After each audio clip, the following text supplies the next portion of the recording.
Hi guys, so today I'm going to make a sweet potato casserole. Here is sweet potatoes that I've cut and put into water. There was about 5 sweet potatoes, and I've got some red lentils cooking. So I got 2.5 cups of red lentils. Now we're going to let this boil and maybe come back. Is to get 3 cans of vegetables, put it in a pan. Don't forget to go ahead and strain your yams. Go ahead and strain your red lentils. Okay, now we're going to add the lentils into the vegetables. Okay, layer the lentils on top of the veggies. Add 1 can of diced tomatoes and add a 1/2 teaspoon of garlic powder and add a 1/2 teaspoon of onion powder to the top of your lentils. Go ahead and mash your potatoes. I'm using a potato masher. Go ahead and add your milk. You can use any plant-based milk. I have this unsweetened almond milk to your mashed potatoes. Forgot to mention I added a 1/4 cup. Make sure you preheat your oven to 425.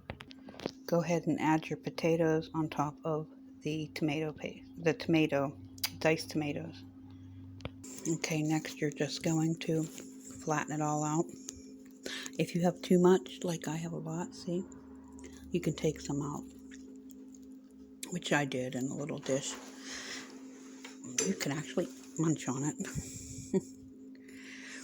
But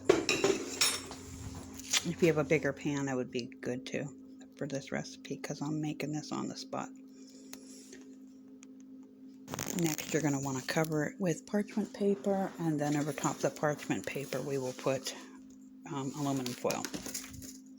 Parchment paper is protecting the aluminum from getting into your body or leaching into the food, because aluminum, of course, is no good to eat. Okay, we're all covered with aluminum foil. Now it's time to go into the oven. Okay, now it came out of the oven and it's been out for 15 minutes. I baked it at 425 for a 1/2 hour. And here we go. It's all plated up. I hope the lighting is right in here. And we made a salad. There you go. Hope you guys like and enjoy this recipe. This is my sweet potato casserole. Thank you for watching. Please don't forget to like, share, subscribe for more videos. Now go vegan.